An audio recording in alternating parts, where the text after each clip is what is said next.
All right, Rick, you ready to walk through some of these projects and kind of talk us through exactly what we're looking at? You got it. What do we got first? What's this right here? Okay, we're at the World of Concrete. We're doing examples and different applications. So these are all samples in progress. This is regular ready-mix concrete. It's got a stamp texture with the stamp logo that's in it. And later on through the process, it's going to be antique and stained to amplify the logo and to bring out the contours of the stain or the stone texture. Anything particular about the stain or this logo or the stamp? The stain's gonna be a water-based stain, so it's environmentally friendly. Everything's gonna be good. Obviously, I think the logo's a Viper, so it's probably gonna lend more. Probably, I think their logo is a red color, which is really kind of fun. Even though the water-based color, it's color fast, which means it's UV tolerant and eventually won't fade. Okay. You ever have to recoat it or anything, or how long do you think you'll get a stain? Typical applications where it's used at Disneyland and Universal Studios.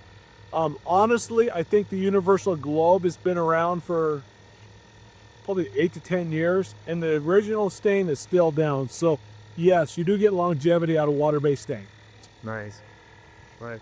Anything else that's important about this or that we need to know about?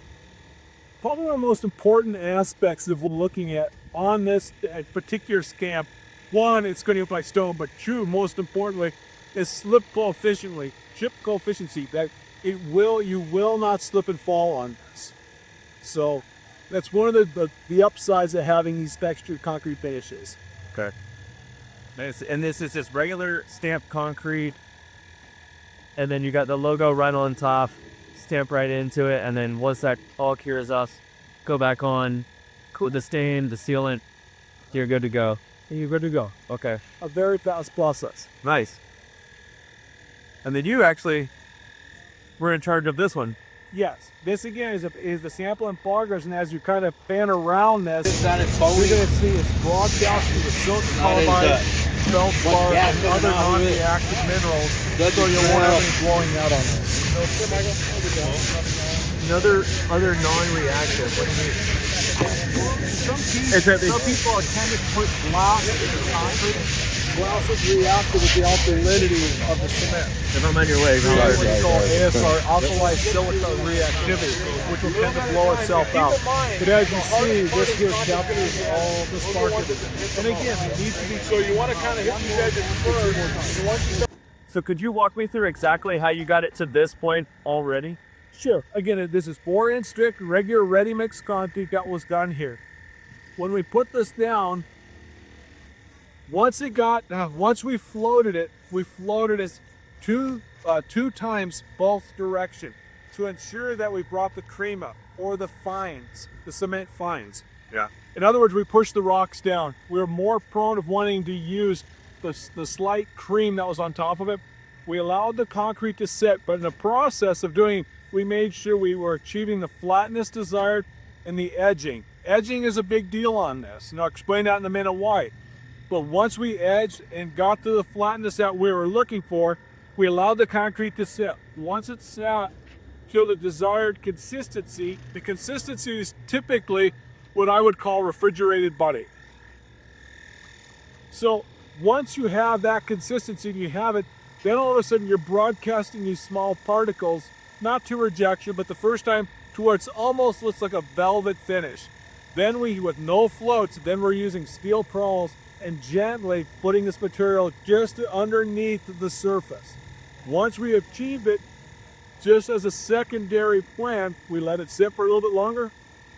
We broadcast again, just almost to refusal.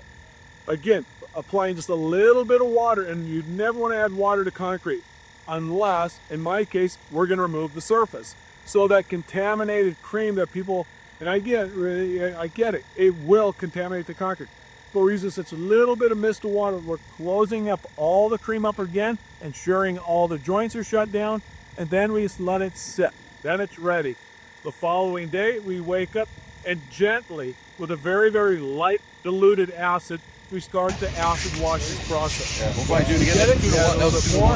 You got it? You get a little bit more. You guys might want to back out. Once we get to what we're looking at, we're hitting spots that we say, hey, we hit the spot.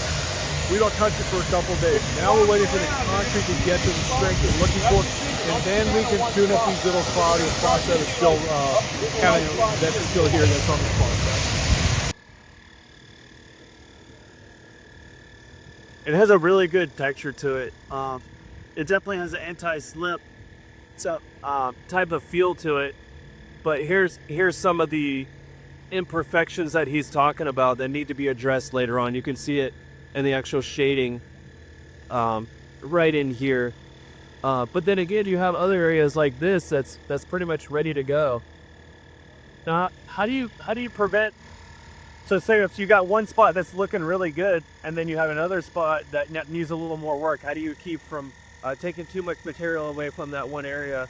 Great question. That's why we'll get to the desired exposure we're looking for. But if we keep hitting it or just shuffling our feet or merely hitting a broom on it, we're going to overexceed our expectations. So now we've hit it where we're at. Now we're just going to wait for concrete to do its natural process. It's going to hard. Now, after a couple days, I can come back here and literally lightly groom this without in fear of contaminating or destroying the stuff that we've already hit our marks to. Right. Yeah, that's really cool. And have you ever used this type of technique anywhere? Anywhere that somebody like a normal person could go take a look at? Like, do you have any areas around like San Diego or so that you've used this exact technique? Well, whether I've done it or it's been done, you'll start to see this technique being done in crosswalks, heavy traffic areas, because keep in mind, this concrete in general practicality is between 3,500, maybe 4,000 PSI. That silica carbide starts at 8,000, 6,000 to 8,000 PSI. So now that you got these little tips of these little block pieces of stone sticking up, the matrix of the concrete is rarely ever going to wear itself out. So we're starting to see this application become more and more prevalent, where you're going to see heavy traffic areas or slip and fall areas, malls, theaters, places like that. This is the go-to. The fact it's got the shine in it, it gives it that little bit of pizzazz and that bling as well. And you don't have to worry about any of that popping out or anything. No. So this is actually stronger than the actual concrete. The only way we've seen or I've witnessed failures up in Santa Barbara is where they have overexpended or overexceeded the amount of material. So they put so much material down on the first pass thinking one is done. They closed it up, but they didn't get enough cream to cover up the particles. So after whatever time abuse of the concrete, it starts to blow itself apart. So my way of doing it is I'll put down the first coat of this material as far as the particles. I'll seal it up, let it rest for a moment, broadcast again to refusal, add a little bit of water, close it up, and sometimes even a third time, depending upon concrete, because concrete's different. But I've got first plan, plan B, and plan C already in the back works of this. Some people think they're going to throw this material one and done, and it's over, and it doesn't always end well in the long run. Yeah, it's just like in kind of imperfections or like You hit the particle amounts of. Yeah. Yes, you'll see pockets, walls, and it'll just blow out. And you're going to wind up because you didn't have any cream that was on it. Well, pop quiz, is there any way to fix that after it happens? It's really not pretty. No, I could say no. It's, without it looking like a Band-Aid, it's going to look like a Band-Aid. Okay, on this sample here, this is a very, very, very unique sample. This is called a concrete overlay system. But this system here is so unique, there's no concrete in this overlay system. It's all an epoxy-based material that's used to where, why is it important? You're not going to get the dysfunction that concrete tends to offer. You're not going to have any frailing. It's chemical resistant. And it looks just like concrete. And in my opinion, the wearability lasts a lot longer than typical concrete on this. So how this was done, you have a 4-inch concrete slab underneath it. We allowed it to rest, come to strength. And once we did, this material is applied over the top of it here. And again, I want to emphasize, it's an epoxy-based sand material. Once it was done, we put a release agent on it, and similar to the previous one, we put a stamp texture on it, let it rest, come back the next day, and teaked with the different lines of the stone, and then sealed it. And this is literally one of the hardest surfaces out there in the market today. What's epoxy? It's basically a resinous material. We all know what epoxy surfboards are. It's basically, so it's done on what we call a Mohs test. So you see the hardness of it. Obviously, if you're putting this epoxy or fiberglass resins over styrofoam, obviously you can see the strength on. So it's the same that's going to apply here. This chemical liquid material, you're going to ingrain it with sand and rock. It's a lot harder and a lot stronger than regular ready-mix concrete or an old typical overlay system. You think this will last for a long time, or do you ever need to reseal it? Depends if you drag something across it. If you drag, hypothetically, a steel box, a dumpster, or something like this, or somebody, I don't know, something, whatever the case may be, that's going to drag into, yes, you're going to take the top seal off of it. And yes, I think sealers in a lot of ways are sacrificial. So yeah. And knowing that, it's like you won't lose the integrity of this coating, but yes. And again, it's designed for heavy traffic. So basically, if you pop it and you expose it, it'll basically start peeling out in sections. But as long as you treat it with somewhat respect, you're pretty much set. I think with this material here, from my experience, once a thing gets scratched or somebody drags something, it doesn't really compromise the integrity of the overlay. It just aesthetically looks different. The scratches, yeah. That's it. So for nothing more than, okay, we got scratches, here's how we're going to fix it. So put another photo sealer onto it. I was going to ask you, is there an easy way, like say if you have a huge scratch going right through the middle of it, can you just get some more sealant and just right over the top? Will it adhere right to it, or you just sand it up? No, it'll adhere right to it. Okay. Yeah. I see.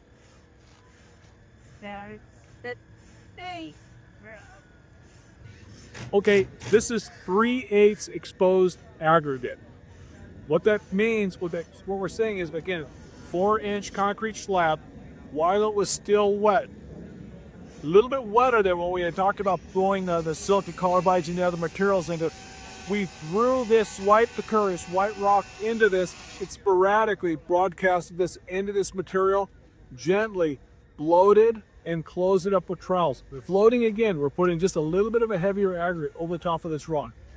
We use what they call a surface retardant, and the surface retardant goes from a gradation of a light sand finish, like 80 grit sandpaper, as heavy as this example right here, showing you that you can expose it all the way down to big rock, and even sometimes even bigger rock if needed. So this is a world of surface retardants. And again, why is it so popular? Because again, you had slip coefficients. You're not going to slip and fall on this. So this system here is kind of dominating, I think, our decorative market for the most part, for functionality, and it's practicality. So, and there's it's unlimited what you could broadcast in this, unless it's a reactive material. Reactive meaning, is it going to decay under the weather conditions? Is it going to react with the alkalinity in the concrete? But for the most part, we broadcasted just about anything you could ever possibly imagine into concrete. Whatever the owners, whatever they choose to look, this is how we do it. Do you have any examples of any reactive materials that would absolutely ruin this product? Yes, and it's really popular that everybody wants to do is crushed glass. And from my experience, I've seen it at downtown Disney. I've seen it in different amusement parks.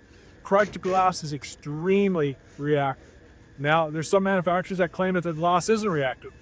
And to be frank with you, I haven't had the privilege of using it yet. So anytime glass comes in, it's a completely different application, which we're going to talk about that on another sample over here. But yes. Is it because glass is made out of fan and it messes up your ratios? Glass is a silicate. So that's basically what it is.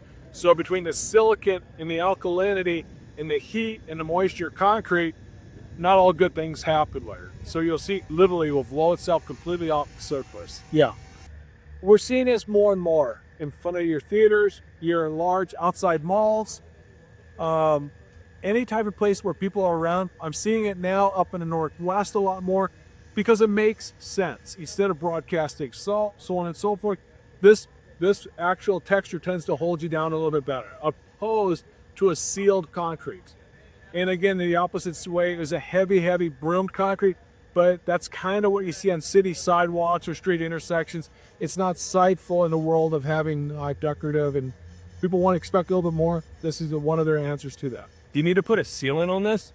Yes. But the sealant that we choose is what they call, there's two types of sealers. There's film-based sealers, which we'll talk about on another sample here, and there's what they call penetrate sealers. And penetrate sealers will actually penetrate the pores of the concrete, seal off the concrete to where nothing can either come in nor go out. It's still a breathable sealer, but for the most part, It doesn't take away the profile. It doesn't take away any of the slip coefficient factor that goes within those.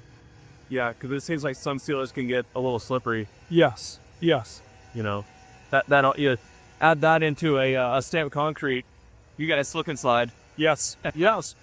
Okay, so this concrete sample here, as we discussed, all the perimeter was done with a texture stamp. This has a joint that goes across it, and the actual center was done with a micro topping, all done gray on gray on gray. So then we came back here. Now we're using a water-based dye and stain to create this color, to accent what you're seeing going on here. So this is a way of coloring existing concrete. In this case here, coloring this new stamp finish that's here. Nice. And so this is just several different stains. Yes. And he was telling me for this particular case, he went light to dark. Yes. What's the reason for that? Well, light. He claims, which it's up to it's the artist's license, if you would. I tend to go different with it because I can control my darks better. But this way, if you go from light to dark, this way here, you can control it, and everything will bleed back through it. So it's the way you want to achieve whatever finish and whatever look you're trying to get out of it. Yeah. Yeah. Let's go over old school technology. You'd have to form this, and the radius on the inside, all the free form, the outside. If you got brown concrete, which the brown, I think the integral color is called flagstone brown. Normal concrete, say, is $300 a yard. Flagstone brown is $400 a yard. So you can see pouring dark brown, how expensive that outside border would become really, really fast. Then you'd strip your forms. Then you'd have to pour this interior, same thing. A high cost integral color with a secondary pour. Well, this was done all poured in gray. It was spored, stamped, and then microtopped on the inside here. So you've eliminated the cost of color and a secondary pour out of this. So you can see the savings on this. What's the only down spot on this? Well, the really down spot is, again, if you were to drag something heavy across, it's like a dumpster where a wheel fell off and they still tended to drag it. It will scratch this concrete because at the end of the day, it's concrete. But in this particular case here, it can be repaired and it could be recolored. That's it. Yeah. What happens if you chip it? Are you going to see the gray or? Yes. If you chip it, you're going to see your gray down below. That's why staying on top of colored concrete or colored stained concrete, it's important to stay on top of your sealer profile, making sure that sealer is starting to wear off. That's your sacrificial coat, your sacrificial coat. That way, once you penetrate that sealer, now you have to do a reseal on it, which could last, depending upon where you live, could last anywhere from 3 to 6 months to sometimes up to 10 years. Depending on traffic. Well, an example, we did some walkways in San Diego where people were walking off the sand, shuffling their feet to get their way inside of a store. So it was almost like they were shuffling sandpaper. So the finish walked off within 3 to 4 months. So it put us to a heavy body seal. And we realized, okay, we're going to have to go this way because of the environment that it's in. We're not going to change it, so we're going to acclimate to it. So what you're saying is basically if you stay on top of the sealant, you can pretty much save the stain and the repairs, everything. Exactly. So just use that sealer as a sacrificial layer. Coating. Yeah, and then once it starts getting thin, or you start seeing deteriorations, you just basically throw another layer on, and you call it a day. How easy is it to add another layer? Well, then you're going back to our stamp overlay systems again. But instead of going that direction, just stay on top of your sealant. All of a sudden it's working, you're getting high wear areas. You come back, touch up your stain, and put a heavier body or different system as far as a sealer. But it gives you your environment and your wear and tear is going to delegate how this is going to go. But you can't negotiate, say, I'm going to do this and let it go. It will walk off. Does the sun and the UV, does that have any impact on the amount of time the sealer lasts? In some cases, yes, but with technology the way it is right now, these sealers they're getting unbelievable performances out of the lifespans of these products. And everyone goes, well, what's the lifespan? Again, it goes back to what the usage is. Is it heavy light? Is it salt induced? Are people walking on sand and walking across this? Every project has a complete different story to it, and you just have to write its own little application fair.